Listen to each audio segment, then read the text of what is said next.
Hello, and welcome to the 6th Angels and Demons development update video. As always, if you're only interested in specific parts, there are timestamps in the description. In this video, I'm going to go over the following things. Number 1, development challenges. Number 2, a new opening cutscene. Number 3, a new World 1 dream sequence. Number 4, a new area and enemy for World 1. Number 5, a bunch of different technical changes. And number 6, some future plans. So, let's start with development challenges. This is mostly just me ranting, so feel free to skip this part if you only really care about what's going on with Angels and Demons. I've had a ton of various struggles this month related to PC issues. My PC would randomly shut off in the middle of really anything, I wouldn't get a blue screen either to show me an error code, and system logs didn't produce anything of value. I ended up tracing this down to being a motherboard issue, and I thankfully got it replaced before anything really bad happened. I also had some issues with rhythm game charts, where nothing wanted to work correctly at all. I spent so long going over many lines of code, only for the issue to lie in one single line of faulty math. Imagine my frustration. And on top of all that, I've been battling a small illness for the past few days, which definitely hasn't helped at all. So if my voice sounds a little off for this video, now you know why. All this together made me, reluctantly, push this video's release to the end of the month instead of being in the middle of it, which is technically fine since the date was pretty much arbitrary anyways. I'll probably continue to post development updates at the end of the month from here on out though. Anyways, now let's talk about the new opening. The opening was one specific area that received a bit of feedback from my first demo. I've gone over nearly every cutscene in the game and made some minor adjustments to them, but cutscenes like this one just needed a full overhaul. This new opening flows a lot better than the previous one and makes the story flow a little bit better too.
So, now we're taken directly into the tutorial instead of just being thrown into the game with no direction on how to play.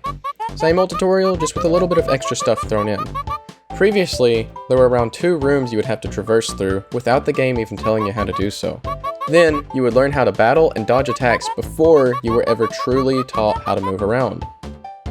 This kind of flow looked and felt weird to me after I looked back on it, because why would you learn to fight before you learn to move?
Now, the battle has been moved to happening after the movement tutorial.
So that's the new opening. There's a few things that may need a little bit of polish still, like text speeds and such. However, the main cutscene is laid out and ready to go. Next, let's talk about the World 1 Dream. I've reworked the entire World 1 Dream sequence, from going to sleep to waking up, pretty much.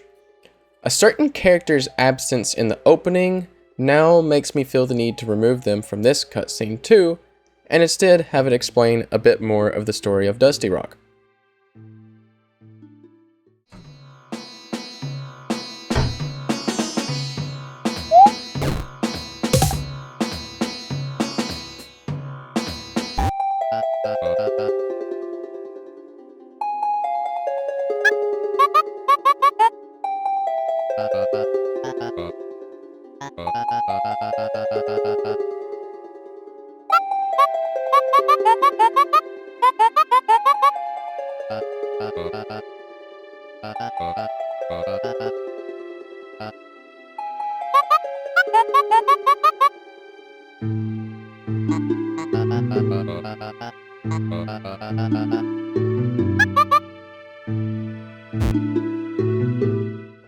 The actual area has changed up a bit too, going from a deep purplish color to a hot red color. This will make more sense later.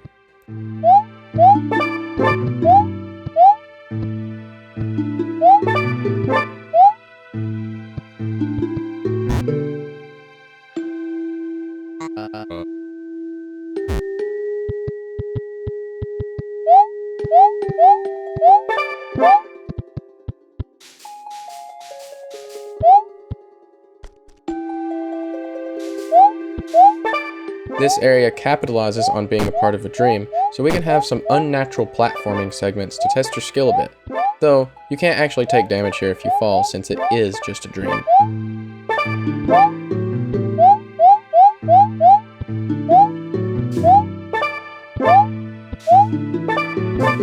Alright, hold up. At this point, we're going into the new cutscene.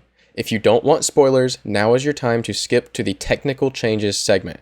Everything past this point, up until the technical changes segment, will be spoilery. Alright, you're still here, so let's get on with the cutscene.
As you can see, the new cutscene has taken a very different approach to the fate of Dust-E Cathedral. Before, it was simply knocked into the canyon by a Glutank. Now, the Pepper-Oni is revealed to be the cause. Speaking of Pepper-Oni, he's our next topic. The new area and enemy is related to him.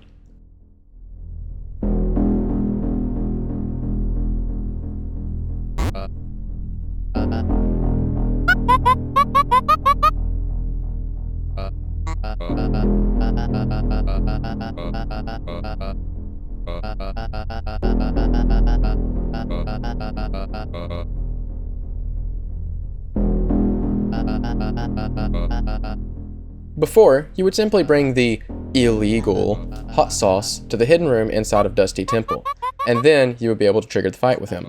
Now, we are treated to a much more in-depth experience.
Welcome to Pepper-Oni's Pizzeria and Vomitorium. Not to be confused with a series of entrance or exit passages inside of a theater, no. This is a pocket dimension exclusive to two specific demons of gluttony, where they are free to eat, vomit to make more room for the food, and then eat more. Absolutely disgusting, but the reality of the demons of gluttony. This area has some fun and tricky platforming to go through that will really put your skills to the test. If you do it right, you can move through these rooms really quickly. but mess up and you'll either fall into a pit or have to fight our newest enemy, the O-Beast.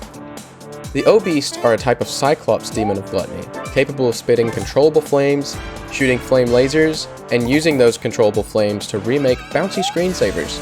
They have a low HP stat compared to other enemies, but they make up for it with a high attack stat and a high defense stat.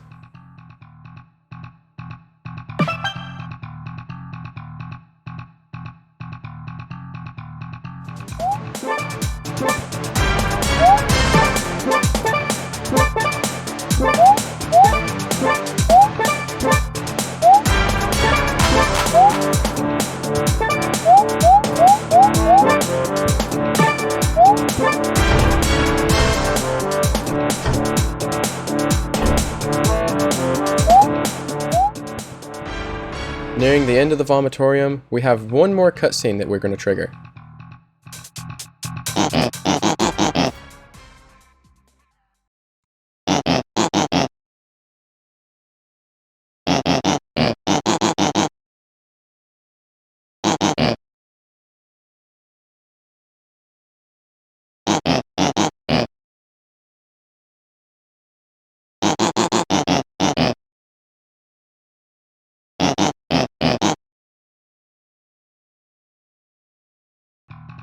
Welcome to the new and improved Pepperoni fight. As you can see, Pepperoni has received an overhaul to his sprites. Originally, he was 90 by 90 pixels and upscaled 2 times, which looked a bit weird compared to everything else since he had an inconsistent pixel size. Now, he is at a proper 180 by 180 pixels. The Pepperoni is also accompanied by 2 O-Beasts. If the original fight wasn't challenging enough, it will definitely keep you on your toes now. Pepperoni's battle room has been updated as well. Since the fight now takes place inside of the vomitorium instead of outside inside of Dusty Cathedral, the battle room reflects that. It's a bit disgusting, but I don't really think he minds. He's mostly just concerned with when his next meal will be.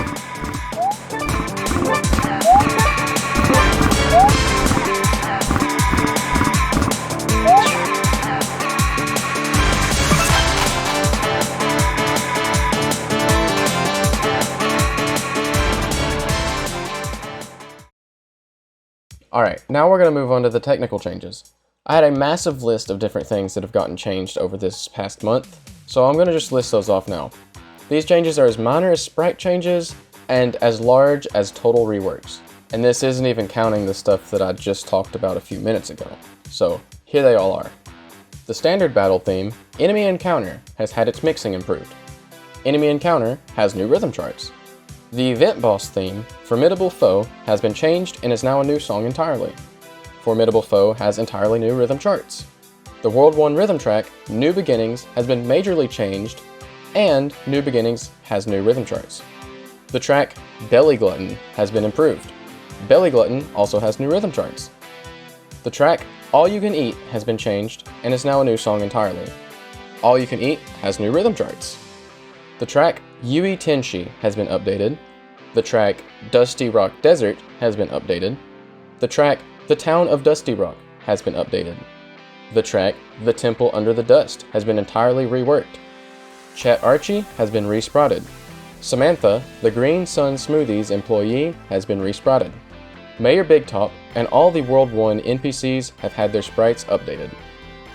The horse in World 1 has also been resprited.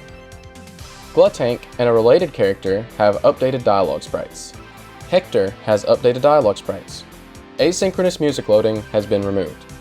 The rhythm game menu has some color and font adjustments.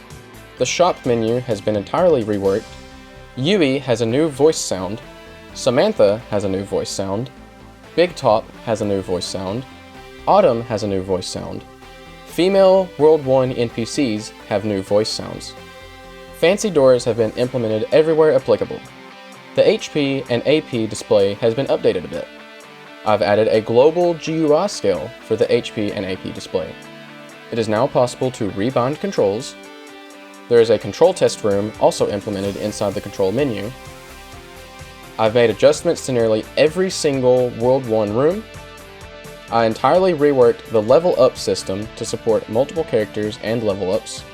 I've finished the implementation of Neko Presence. I've updated all of the file select images. I've reworked every cutscene in the game to use a unified parent object and improved the way that you skip cutscenes. I converted the metronome to a time source for better accuracy, which also let me remove the desync check from rhythm games, and I fixed a lot of different bugs. Plus, probably a few other things that I did and just forgot to write down. So, all these changes to World 1 and the opening and everything else have to be for some reason, right? Oh, you're supposed to be working on World 2, I hear you not asking. Well, there are reasons. Number one is that since some of these are fundamental story changes or related to code that will certainly be reused, it makes sense to do it when it's smaller in scale than if it's larger in scale. Number two, and this is a big one, is that I'm planning on launching a new demo that has all of these changes applied. I want to put out a new demo to sort of replace the old one since so much stuff has been changed. For anyone who is entirely new to Angels and Demons, I would rather them see something that is closer to what the final game will be like instead of the old demo, which is almost a totally different game at this point. And finally, number three is that I'm planning on launching a Patreon soon. For me to continue working on Angels and Demons the way that I am, I'll have to have some form of income coming from it. Now that's not to say I will stop development if I don't get patrons. No, Angels and Demons will happen one way or another. Guaranteed. But being able to support myself monetarily will definitely expedite the development process. The new demo and launch of Patreon will hopefully be sometime in September 2022, provided that everything goes to plan. I'm still working on planning out tier pricing and rewards for supporting, so there will be some more details later on. But as of right now, I'm planning to do patron exclusive development builds and offer a copy of the game and its soundtrack as rewards for pledging the highest tier. If you have any other suggestions for what I could offer as rewards, be sure to let me know. So that wraps up everything I have to share for this video. Be sure to follow my socials and join the Discord server. You can find links to these in the Linktree link in the description. With that being said, thank you very much for watching. Let me know in the comments what you thought about this update video, or if you have any suggestions for me, and I hope to see you in the next video.